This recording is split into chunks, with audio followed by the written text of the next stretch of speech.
It was that long ago. Well, I hope everything is going well, and you're probably welcoming the fact that you're not in the sort of the throes of the middle of political discourse at the moment, because it can be rather nasty and brutish and short at the moment between Keir Starmer and Boris Johnson. But what's been your assessment of the way the government's handled all of this since it started in March? I think things have improved hugely, that the new Boris Johnson government has changed tack completely, and it stood up for our country, and that has had a clear impact on the reaction of the European negotiators and leaders. That von der Leyen appears to have accepted that we will leave on the 31st of December, that there will not be any further extensions. Up until now, I think, thanks to Theresa May and all of the underhand manoeuvrings of the Remain bulk of Parliament before December, they thought they could just string it out forever and ever and trap us in the ECJ. And that's been made very clear by Gove and by Boris Johnson, that we will not be ruled by the ECJ after we've left. We'll be an independent country, which is what everyone voted for in the first place. Yes, indeed. Apart from, of course, Ed Davey, who, believe it or not, was on Dan Wootton's show here on Talk Radio yesterday and actually said, surely there is a reason to re-examine things. Of course, he wants to delay yet again the Brexit negotiations. I mean, when will these people ever get the message that it's done? Well, I think there is a really big problem, and it goes far deeper now than Brexit, because it's being conflated with every other possible issue. The Remainers accusing all Brexiteers, all supporters of us leaving the European Union and its institutions, accusing all of them, 52% of the electorate, of being racist, of being thick working-class people who should be ignored, has really inflamed other tensions. And that is a massive problem we've got to overcome. And I think we can only do that by making a success of Brexit. But that means really standing up for the democratic majority. Absolutely right. And in many ways, the silent majority, because you're quite right, this whole kind of Remainer argument that was that, Brexit was a mistake. It was the work of idiotic people who led even more idiotic people who were possibly racist and definitely not clever enough to understand what was going on, into a sort of cul-de-sac of horror. And none of that is true. None of it is stand-upable. All of the things, the dire warnings that we were told about, that this was going to happen, that was going to happen, none of that happened.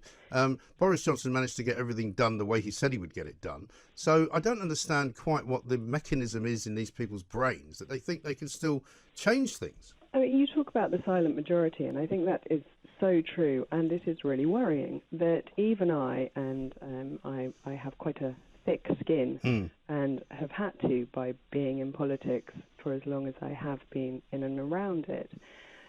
I'm not saying as much as I would like to on Twitter, on any other social media, because of the attacks. And they're coming from people with blue ticks who should have a responsibility and a reputation for upholding peace and dignity on it.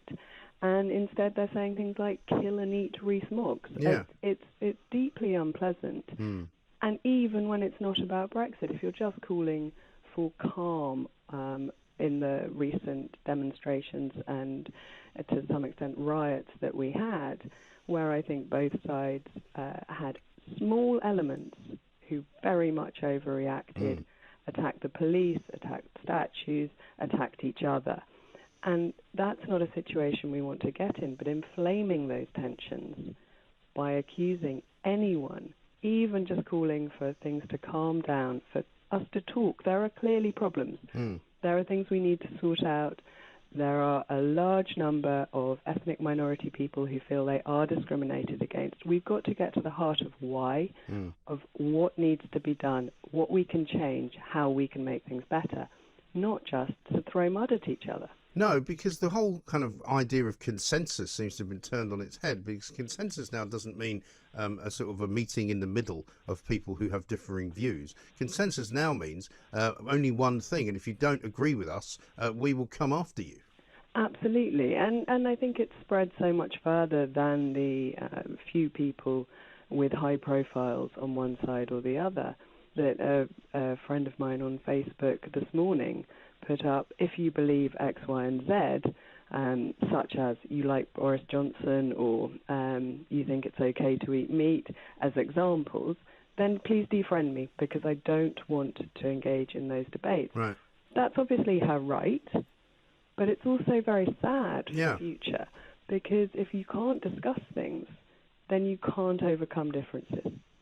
No, you really can't. And surely the point of democracy is that there is a choice and you can choose, but you may lose. And that's the way life is sometimes. And if you want to be a supporter of a party that wants to remain in Europe, you're very welcome to be one of those. However, once the majority of people have voted to leave Europe, the European Union rather, then that's the end of that, surely. I mean, I think one of the great worries is that it demonstrates that a large proportion of public figures on one side don't actually believe in the democratic process, and that the loss of numerous elections, whether it be on Brexit or the Conservative Party versus the left-wing parties, they don't believe they should have lost. They believe that all of us who voted the other way are wrong for whatever reason, whether it's because we're racist or because we're stupid or because we just don't count because we're old and should really have died. And that not accepting results is causing great difficulties and much greater tensions. And if we don't get on as a country and accept the winners have won and the losers have lost, we're not going to get anywhere. No, quite. And what do you make of the way the Labour Party has kind of metamorphosed, if you like, under Sir Keir Starmer, a man whose Brexit policy basically killed off any hope that Labour might have had in the last election of getting anywhere, because it was so kind of two-faced and sitting on the fence, you know, for leaving the EU if you were in a leave seat, and for staying in if you were in a remain seat. It was terrible, the machinations of what he was proposing whilst he was working with Jeremy Corbyn. But I had great hope when he won, that he came in and he said, there's a national crisis, we're going to work together, I will support the government as a critical friend. That seemed like a very good move forward, and it hasn't worked out like that in the slightest. No. His MPs are inflaming the differences between people, not trying to bring them together, and he is doing nothing to stop it. And then he's up at the ballot box shouting at Boris Johnson in just the way it always was, if not worse. Yes. Well, that's the problem. Every single Wednesday, I look forward to Prime Minister's questions, because for me, this is where Sir Keir Starmer proves that he's actually not very good. He's not particularly charismatic. He's not particularly clever, even though people describe him as forensic. I find him to be tedious. I find him to be characterless. I find him to be not particularly good at getting Boris Johnson on the spot. And in fact, with every passing week, Boris seems to get better at sort of slapping him around. I think Boris is good at learning his brief. Yeah. And he's got the measure of Keir Starmer and more, as you say, as each week goes by. But Keir Starmer is just coming at it from the wrong side. That what we need at the moment is to hold the government to account, but support what it's doing right. And we've got to work together as a country. This is a time of huge crisis. It's a time of tragic deaths, of economic disaster round the corner, unless we can work this out. And many people are suffering. What we don't need is great attention. No, exactly right. And what's it been like for you and your family in Nunziata? Because I know you live outside of London in the countryside. What's it been like, and is it sort of seemingly lifting now to some extent? I think up here it is noticeably relaxing. People are out and about in a way they weren't a month or longer ago, and I think that is a good thing. But obviously my local town is Skegness, and it is absolutely silent compared to normal, and those businesses are in really dire straits, that a lot of insurance companies have refused any support in this crisis, and there's a lot beyond the furlough scheme that businesses are losing out on, and taking loans for a season you're never going to get back, you might not be able to pay back. For me personally, I've got a small baby. I was up all night because he had his injections yesterday, vaccinations, and I was planning on being reasonably quiet anyway. Yes. But I feel very sorry for the school children who haven't been able to go back. And I think that's really difficult for the emotional stability of a lot of children who are stuck at home without necessarily contemporaries or siblings of a similar age, and that socialization aspect, let alone the education, which is really lacking. Yes, I mean, we're going to talk to Jack McConnell about this later on in the show, but I worry, I've got 2 teenage boys, and, you know, they won't be now having any sort of education, strategic education, a physical education, if you like, where they're actually sitting in a classroom until September, and we're now told maybe not even then, which is a very long way off. It is. It's a very long time, particularly when you're young. Time stretches in a much longer way than as you age, and it speeds up, depressingly so.